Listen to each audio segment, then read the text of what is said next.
ឥឡូវនេះខ្ញុំនឹងមកបង្ហាញអំពីចំណេះដឹងខ្លះៗដែលទាក់ទងជាមួយនឹងប្រាសាទថ្មដុះចំពោះប្រាសាទថ្មដុះនេះដែរគឺវាមានទីតាំងនៅទិសពាយ័ព្យនៃប្រាសាទតាម៉ៅនៃភូមិត្រពាំងសាបឃុំត្រពាំងសាបស្រុកបាទីខេត្តតាកែវគឺស្ថិតនៅលើភ្នំថ្មដុះដែលវាមានកម្ពស់35ម៉ែត្រហើយប្រាសាទថ្មដុះនេះដែរគឺជុំវិញប្រាសាទពោពេញទៅដោយថ្មធំៗព័ទ្ធជុំវិញបើតាមការមើលឃើញរបស់នាងខ្ញុំប្រាសាទថ្មដុះនេះដែរគឺមានរូបរាងស្រដៀងទៅនឹងប្រាសាទលលៃទើបតែត្រង់ប្រាសាទលលៃគឺមិនសូវមានសភាពត្រុតត្រងដោយប្រាសាទថ្មដុះនោះទេតោះបើយើងងាកមកមើលនៅសំណង់ប្រាសាទថ្មដុះនេះដែរគឺធ្វើអំពីដីឥដ្ឋហើយប្រាសាទថ្មដុះនេះគឺមានរាង4ជ្រុងគឺ 7.5 ម៉ែត្រនិងគុណនឹង 7.5 ម៉ែត្រហើយវាមានកម្ពស់13ម៉ែត្រមានទ្វារចូលចំនួន1ទ្វារបញ្ឆោតចំនួន3ប៉ុន្តែសប្តាហ៍ថ្ងៃបន្សល់តែទ្វារបញ្ឆោតមួយប៉ុណ្ណោះចំពោះឯទ្វារបញ្ឆោតផ្សេងទៀតត្រូវបានបែកបាក់អស់ស្ទើរតែទាំងស្រុងប្រាសាទថ្មដុះនេះដែរបានសាងសង់ឡើងនៅក្នុងរចនាបថភ្លៀងសង្កេតឃើញថាថ្មដុះធម្មជាតិស្ថិតនៅកណ្ដាលថ្មនេះតែម្ដងដែលអាចនិយាយថាគឺជាតំណាងនៃលំធម្មជាតិដូច្នេះហើយទៅគេឲ្យឈ្មោះថាជាប្រាសាទថ្មដុះ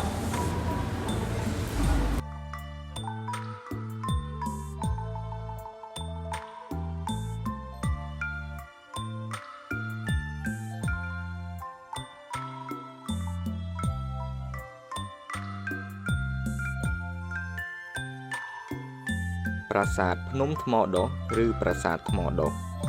ដែលស្ថិតនៅលើភ្នំថ្មដុះក្បែរភ្នំតាម៉ៅនៃស្រុកបាទីខេត្តតាកែវត្រូវបានសាងសង់នៅសតវត្សទី7នៅក្នុងរចនាបថឃ្លាំងដោយព្រះបាទឦសានវរ្ម័នទី1តទៅនេះជាការបកស្រាយអំពីរចនាបថនៃស្ថាបត្យកម្មរបស់ប្រាសាទភ្នំថ្មដុះនេះរចនាបថឃ្លាំងប្រាសាទនេះត្រូវបានសាងសង់តាមរចនាបថឃ្លាំងដែលជាស្ថាបត្យកម្មមួយដ៏ពេញនិយមនាសម័យអង្គរដែលយើងបានដឹងកន្លងមកលក្ខណៈចម្បងនៃស្ថាបត្យកម្មនេះរួមមានរាង4ជ្រុងទំហំ 7.5 ម៉ែត្រគុណនឹង 7.5 ម៉ែត្រនិងមានកម្ពស់13ម៉ែត្រសម្ភារៈសំណង់ប្រើឥដ្ឋតាន់ក្រហមនិងថ្មភក់ដែលជាសម្ភារៈធន់នឹងអាកាសធាតុទ្វារចូលមានចំនួន1និងទ្វារបញ្ឆោតចំនួន3ប៉ុន្តែសប្តាហ៍ថ្ងៃនេះគឺនៅសល់តែទ្វារបញ្ឆោតចំនួន1ប៉ុណ្ណោះដោយសារតែការបែកបាក់លក្ខណៈពិសេសនៃស្ថាបត្យកម្ម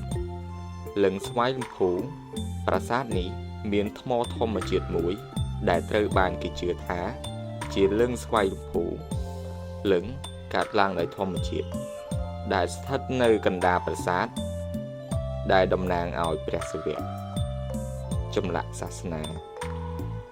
ដែលប្រាសាទមានចម្លាក់ព្រះឥសូរកំពុងរាំព្រមជាមួយព្រះនរាយណ៍និងព្រះព្រហ្មដែលឆ្លុះបញ្ចាំងអំពីឥទ្ធិពលនៃព្រហ្មញ្ញសាសនានៅក្នុងសម័យនោះ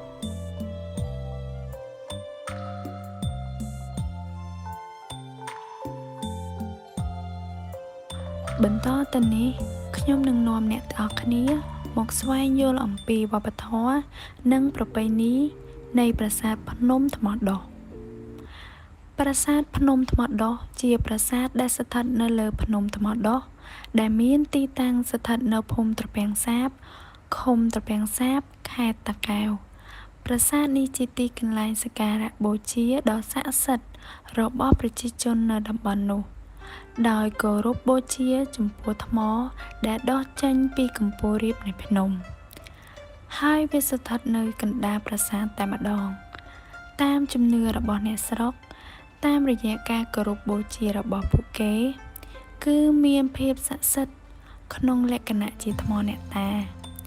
ដែលតាមជំនឿបែបព្រាហ្មណ៍សាសនាគឺការពិតណាស់ថ្មនេះតំណាងឲ្យលិង្គព្រះឥសូរលិង្គធម្មជាតិលើសពីនេះទៅទៀតនៅក្នុងប្រាសាទភ្នំថ្មដុះ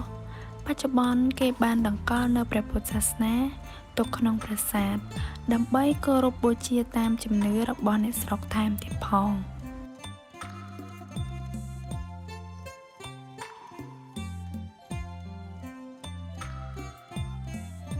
ឥឡូវនេះខ្ញុំនឹងនាំអ្នកទាំងអស់គ្នាមកសិក្សានិងមកយល់ដឹងអំពីសារៈសំខាន់នៃប្រាសាទភ្នំថ្មដុះ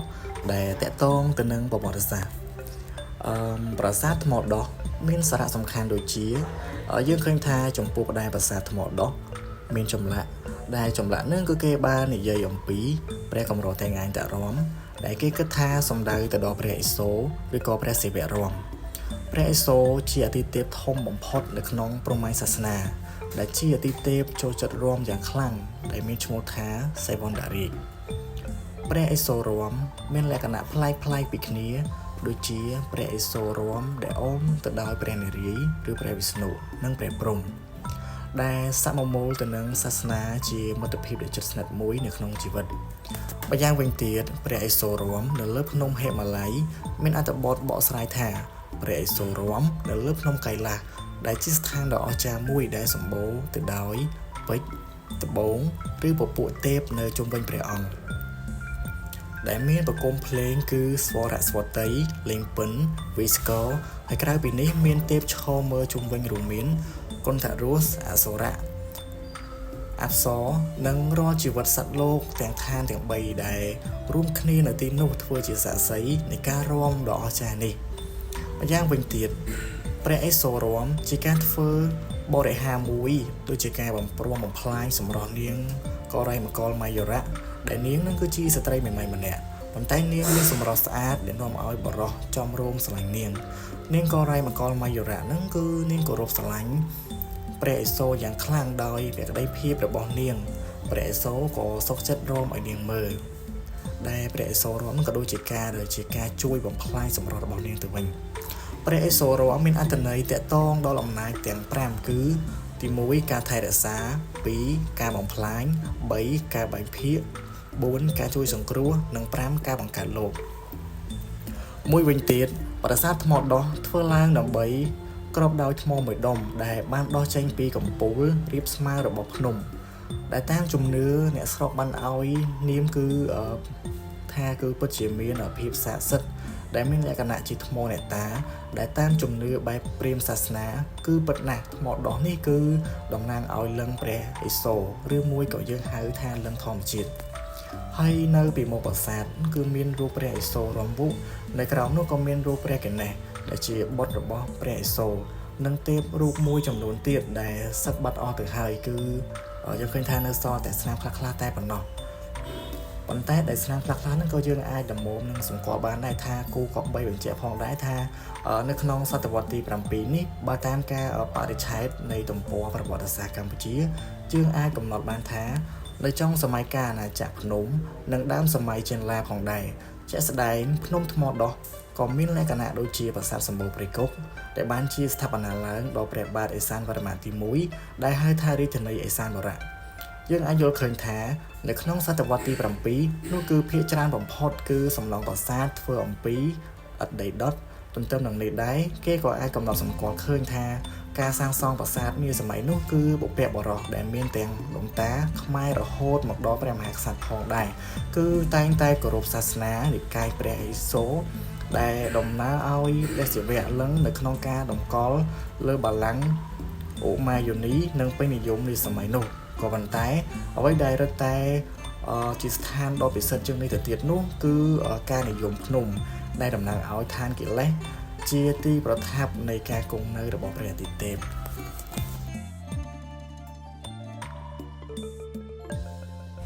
ប្រាសាទថ្មដុះគឺជាសម្បត្តិបុរាណដ៏មានតម្លៃមួយដែលតំណាងឲ្យអត្តសញ្ញាណនៃជាតិខ្មែរយើងការអភិរក្សនិងការថែរក្សារបស់មនុស្សសម័យបុរាណបន្តរហូតមកដល់សម័យបច្ចុប្បន្ននេះបានធ្វើឲ្យប្រាសាទនេះនៅតែអស្ចារ្យនិងមានន័យសំខាន់សម្រាប់មនុស្សជំនាន់ក្រោយ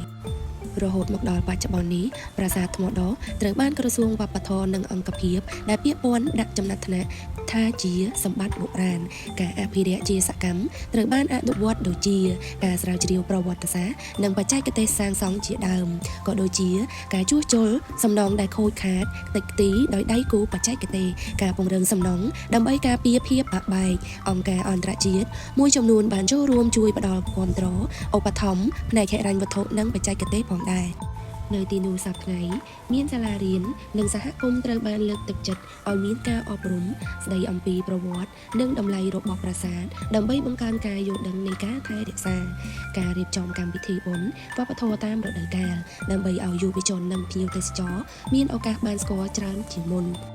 ចំណែកឯប្រជាជនដែលគាត់រស់នៅតំបន់ប្រាសាទថ្មដនោះវិញពួកគេភាគច្រើនចូលរួមថែរក្សាផ្នែកបរិស្ថានក៏ដូចជាការថែរក្សាឲ្យស្អាតការជៀសវាងឲ្យមានការខូចខាតនិងការសាងសង់ជួសជុលដោយសំណង់ថ្មីៗឬការរើសអេតចៃមិនសមរម្យនៅទីនោះឡើយកាលពីសម័យបុរាណប្រាសាទថ្មដត្រូវបានសាងសង់ឡើងដើម្បីបម្រើជាស្ថានបូជានិងជាស្នាដៃនៃសាសនាមនុស្សសម័យនោះបានថែរក្សានិងប្រើប្រាស់ប្រាសាទក្នុងពិធីសាសនាដោយសម្អាតនិងការថែរក្សានិងការជួយរៀបចំទុកដាក់ជួយជួសជុលដោយប្រើបច្ចេកទេសដើមការថែរក្សារបស់ពួកគេមានផ្លូវខុសគ្នាពីសប្តាហ៍ថ្ងៃប៉ុន្តែបង្ហាញពីការគោរពនិងជឿជាក់លើសាសនានិងព្រះមហាក្សត្រពិតប្រាកដមែន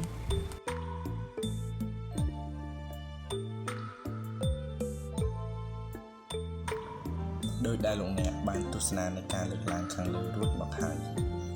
យើងឃើញថាប្រាសាទភ្នំថ្មដត្រូវបានកសាងឡើងនៅអំឡុងសតវត្សទី7ដោយមានគោលបំណងដើម្បីឧទ្ទិសដល់លទ្ធិព្រហ្មញ្ញសាសនាការកសាងប្រាសាទនេះធ្វើឡើងអំពីថ្មឥដ្ឋដែលនៅទីនោះយើងបានឃើញថាពុំមានតម្កល់នៅរូបសំណាកនិងអាទិទេពអ្វីឡើយយើងអាចសម្គាល់បានលើស្ថាបត្យកម្មនៃសំណង់ដែលបានកសាងឡើងនៅក្នុងរចនាបថឃ្លាំងនាសតវត្សទី7ដោយព្រះបាទឥសានវរ្ម័នទី1ចំពោះសម្ភារៈនៃការសាងសង់ឡើងនៃសំណង់នេះយើងឃើញថាបានប្រើនៅឥដ្ឋតាន់ក្រហមនិងថ្មភក់ដែលនេះបានបង្ហាញអំពីការកសាងដោយគិតអំពីពេលវេលាតទៅមុខរាប់រយឆ្នាំពីព្រោះសំណង់បែបនេះគឺធន់នឹងអាកាសធាតុនៅលើចម្លាក់នៃប្រាសាទយើងសង្កេតឃើញថាមានរូបព្រះឥសូរកំពុងរេរាំព្រះព្រហ្មព្រះនារាយណ៍ដែលបានឆ្លុះបញ្ចាំងពីឥទ្ធិពលនៃព្រហ្មញ្ញសាសនាជាការពិតណាស់ទោះជាយ៉ាងនេះក្តីរហូតមកដល់ពេលបច្ចុប្បន្នយើងសម្គាល់ឃើញថាប្រជាជនខ្មែរយើងបានធ្វើការផ្លាស់ប្ដូរក៏ដូចជារៀបចំតម្កល់នៅព្រះពុទ្ធរូបនិងកន្លែងជាទីសក្ការៈបូជាដែលនេះក៏ដោយសារតែការប្រែប្រួលនៃការដឹកនាំបំលាស់ប្ដូរនិងជំនឿសាសនារបស់ប្រជាជនស្របពេលជាមួយនឹងប្រទេសកម្ពុជាយើងជ្រើសរើសព្រះពុទ្ធសាសនាជាសាសនារបស់រដ្ឋផងដែរដែលធ្វើឲ្យឥទ្ធិពលនៃព្រហ្មញ្ញសាសនាត្រូវបានសាបរលាបបន្តិចម្ដងប្រជាជននៅតែព្យាយាមថែរក្សាប្រកាន់ខ្ជាប់ប្រពៃណីរហូតដល់ពេលបច្ចុប្បន្ន